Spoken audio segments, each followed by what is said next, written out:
Bismillahirrahmanirrahim. Alhamdulillahi wa salatu wa salamu ala rasulillahi sallallahu alayhi wa sallam. Amma ba'd. Karibu tena ndugu mtazamaji katika tanbihi ya mwezi mtukufu wa Ramadhani.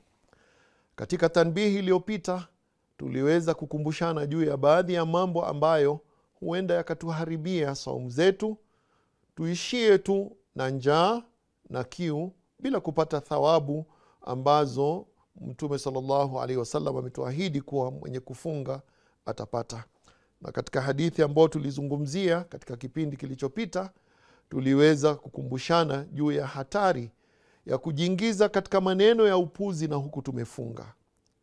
Katika siku ya leo tunataka pia kukumbushana juu ya fadhila kubwa ambaye iko katika mwezi mtukufu wa Ramadhani na utukufu wa huyu mgeni ambao ni mwezi mtukufu wa Ramadhani. Ndugu yangu Muislamu, ibada tunafanya kwa sababu Mwenyezi Mungu Subhanahu wa Ta'ala ametuamrisha tuzifanye, na ndio lengo la kuumbwa mimi na wewe. Wama khalaqtul jinna wal insa illa liya'budun. Mwenyezi Mungu Subhanahu wa Ta'ala ametukumbusha kuwa lengo la kutuumba sisi na majini basi ni kumwabudu yeye. Na miongoni mwa ibada ambazo ni khasa ambazo tumeamrishwa ni kufunga katika mwezi mtukufu wa Ramadhani. Na tumekumbushwa katika Qur'ani, katika hadithi nyingi za Mtume sallallahu alaihi wasallam juu ya malipo makubwa ambayo tunatarajia kutokana na ibada hii ya kufunga katika mwezi mtukufu wa Ramadhani. Siku ya leo tutakumbushana kwa ahadi aliyotoa Mwenyezi Mungu kuwa yeye mwenyewe Subhanahu wa Ta'ala ndio anayejua kile atakayemlipa mja wake. Ndugu yangu Muislamu, sikiza haya maneno ambayo yametoka katika hadithi qudusi, ambapo Mwenyezi Mungu Subhanahu wa Ta'ala amesema, kullu amali ibn adam lahu, kila amali anayofanya mwanadamu ni yake, yani nitamlipa kulingana na bidii zake alizofanya.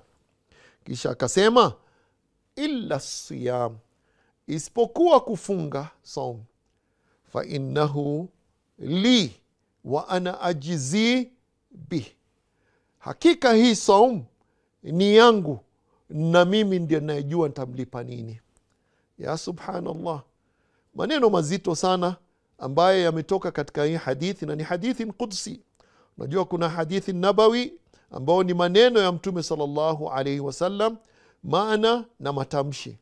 Hadithi qudsi maneno ni ya Allah Subhanahu wa Ta'ala, lakini yametamkwa na Mtume sallallahu alaihi wasallam.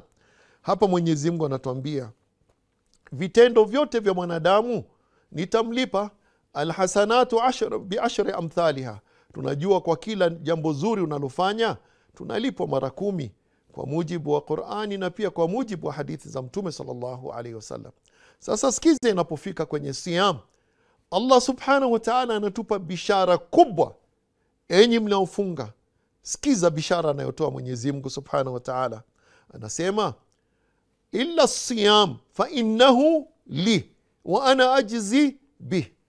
Maneno mazito sana. Hakika hii saum ni yangu na mimi ndio ninayejua nitamlipa mja wangu kitu gani. Ndugu yangu Muislamu unayenisikiza wakati huu, hebu fikiria mmoja katika watukufu wa ulimwengu huu, tuseme kama ni hapa Kenya, tuseme chief akwambie fanya hii kazi, malipo mimi ndio najua nitakulipa nini. Bila shaka utafanya kwa bidii sana. Au tupande juu kidogo, governor ambaye ni mtawala wa eneo lako, kwa wale ambao ni wa Kenya tunaita county, aje akwambie fanya hii kazi, malipo mimi ninajua nitakulipa nini. Bila shaka utazidisha. Kwa nini? Aliyekuahidi ni mtu mkubwa kwa vipimo vya hapa ulimwenguni. Sasa hebu fikiria tupande juu, tuseme kiongozi wa nchi, kwa mfano vile rais, mwanadamu kama wewe lakini ana cheo, akwambie fanya hii kazi na malipo niachie mimi ndio nitakayekulipa. Bila shaka nafikiri hakuna kulala hapa, na utazunguka ukisema hii kazi sio mchezo, hii kazi nimepewa na rais na yeye ndio amesema atanilipa. Walillahi almathalul a'la. Na Mwenyezi Mungu ndio akupigiwa mfano mkubwa, mfalme wa wafalme wote, mkubwa kuliko rais yote. Anakwambia ewe mja wangu, funga. Hii saum ni yangu, mimi ndiye nitakaye kulipa. Ndugu yangu Muislamu, hapa kuna mchezo tena? Kumbuka aliyeahidi ni nani? Allah subhanahu wa ta'ala, ambaye uhai wangu na wako uko mikononi mwake, anayemiliki ulimwengu na vyote vilivyomo hapa ulimwenguni, mfalme wa ulimwengu huu na kesho akhira na siku ya malipo. Anakwambia funga, mimi ndio nitakayejua nitakulipa nini. Kwa hivyo ndugu yangu Muislamu, tufanyeni bidii, hii fursa isipotee bure. Hiyo ahadi aliyotoa Mwenyezi Mungu, ambaye anasema anaijua yeye mwenyewe, tuweze kuipata. Ni mtukufu na ni mkubwa, bila shaka zawadi yenyewe itakuwa ni kubwa. Inshallah Mwenyezi Mungu atujalie ni wenye kufunga imanan wa ihtisaban.